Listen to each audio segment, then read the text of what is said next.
The Craft Legacy. Yes, I checked this out. So it's a Blumhouse movie. You know that this is going to get a lot of shit from a lot of people.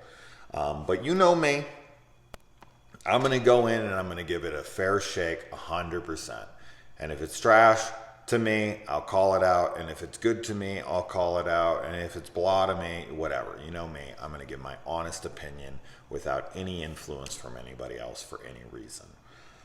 So, The Craft Legacy, the sequel to the very popular Craft of the 90s with Robin Tunney, Fairuza Balk, and Neve Campbell, and what was the other girl's name? Oh, fuck, I know it, but I'm just blanking on it at the moment.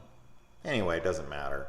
It does matter, just I can't think of it, so that doesn't matter. But anyways, The Craft was a big deal for me in the 90s because I had such an insane crush on Fairuza Balk. And that was like the movie that gave me the crush on her. And she was like somebody I obsessed over as like a 15-year-old boy. And the movie itself, now,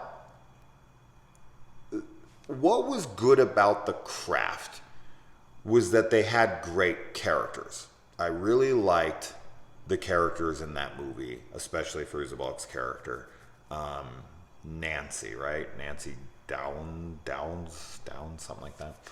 I liked her, of course, as the villain, and I liked Robin Tunney's character. I don't remember their names anymore. And I just liked the dynamic between the four girls, the way they all played off of each other. Their friendship felt legitimate, and it was interesting watching them kind of explore witchcraft together and see what's working and what isn't. I mean, usually with witch movies, we get the perspective of witches who have been practicing forever and have been brought, are like villainous or whatever within horror. I mean, outside of horror, you got like Harry Potter and stuff, and they're training to be witches, so they're witches and wizards, and they're like finding their footing, but they're doing so by the guiding hand of older witches and wizards. These girls in The Craft are trying to navigate waters that they don't even know if they are real. They just have hopes and suspicions that they might be, so they go into it. And there has to be four of them. There has to be a north, a south, a west, and east. And with this one, it's it's a loose remake, but it is a sequel because of something that happens. So technically, yes, it is a sequel, but it's basically a retelling of the first one. So a young girl comes to town with her mother because her mother is marrying a man played by David Duchovny, yes, Fox Mulder himself. And he has like 3 boys, and they all move in together, and this girl starts her life in this new town. She goes into this school where there's 3 girls looking for their 4th to be a witch in their coven. And, through a series of events, she becomes part of the coven, and they start practicing witchcraft together, and things don't go so well. And that's basically the story. Honestly, I was into it at first. I was like, you know what? I like this main girl. I think she's a good actress. I was good with her. The third act is where this film really fell apart for me. And it wasn't like I was loving it up until the third act.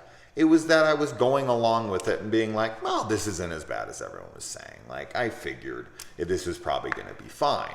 And my brother watched it and he was like, I thought it was fine. And my brother's very much like me, where he's like, he doesn't give a shit, about anyone's opinions. He just watches a film for what it is and judges it like that, like we all should.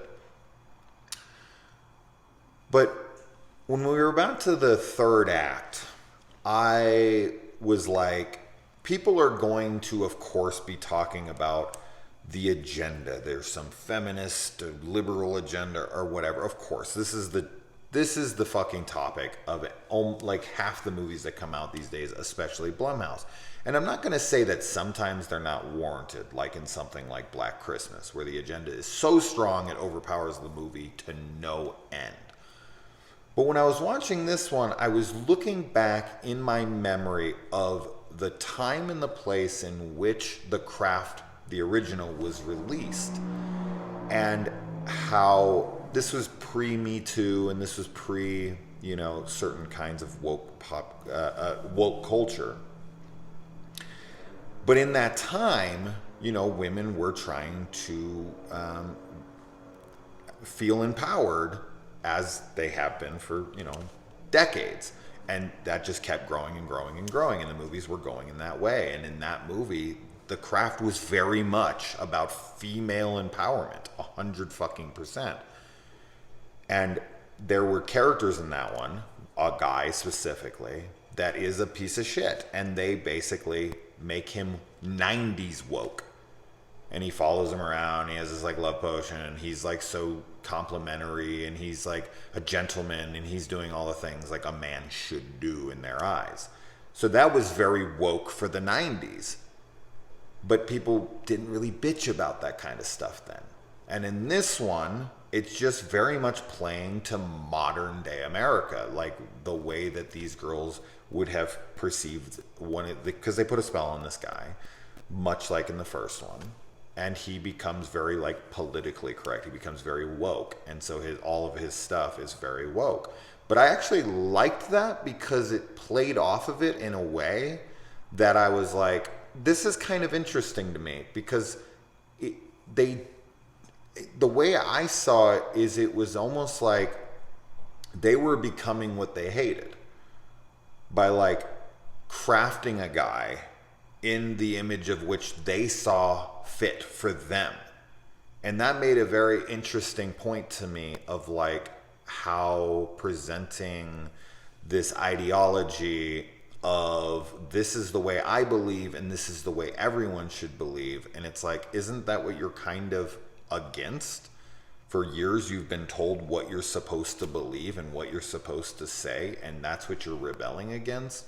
But then you yourself are trying to control people and tell them exactly what to do. But this is done in a supernatural way where they literally can control his actions.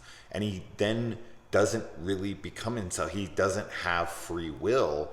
And I thought that was interesting. And I really wish that maybe they were going to go along with that more. But they do and they don't. I think there was that opportunity there to explore that. And I just think that it is semi-addressed, but it's kind of later taken away is the problem. So it's addressed in a way, and I was like, okay, cool. But then because of the ending, the third act, because of the reveal and all that, it's kind of just pushed aside and washed away because like, oh, well, it's all good now.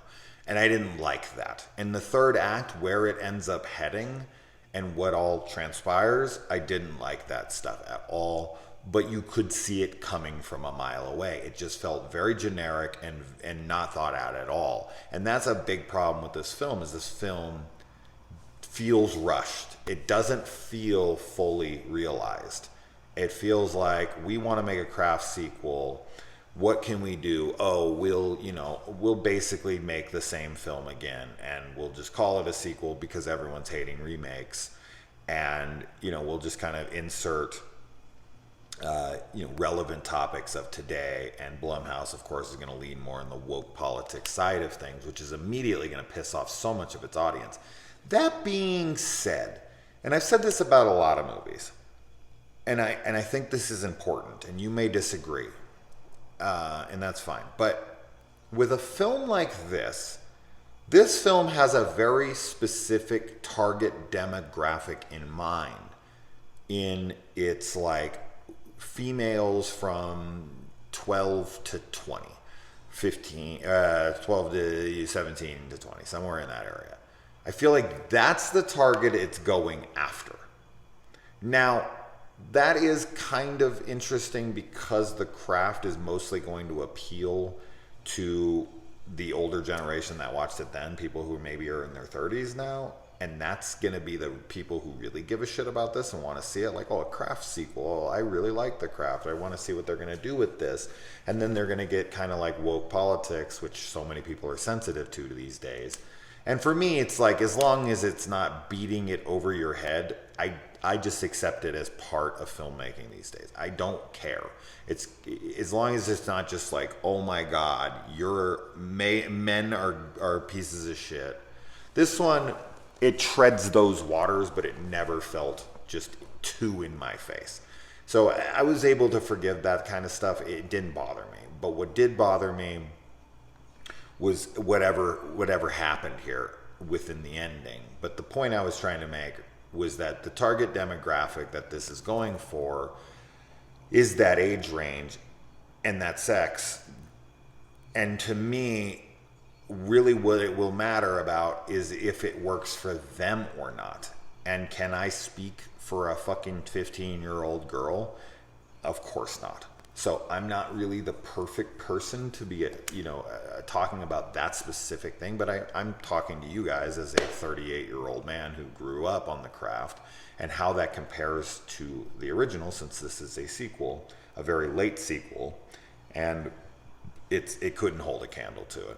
Not even close. I mean, and I blame that solely on the third act, and the characters' chemistry together is just not cohesive.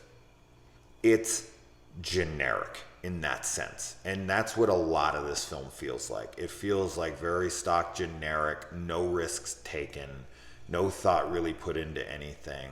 And they could have had a little more depth to things had they been a little more bold with choices that they were making. But of course they didn't do that. They went for very safe things and very generic routes.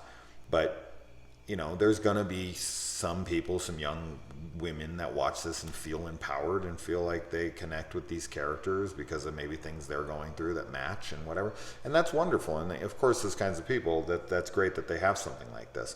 But for me personally, it was very underwhelming and not something I would recommend, especially at the price tag that it's at the moment. This is not one I would recommend checking out at all. I don't think it's as bad as people are saying, but at the same time, how good am I saying it is when I tell you not to even bother? So it really isn't good. But for me, it was watchable until the third act, and then I just kind of checked out. And then I was like, you blew it. Like, you weren't doing great, but if you would have had a very strong third act, then maybe I would have been like, this isn't bad. This is an okay sequel. But now I'm kind of like, nah, don't bother. Anyways, all right, I'm done with this one.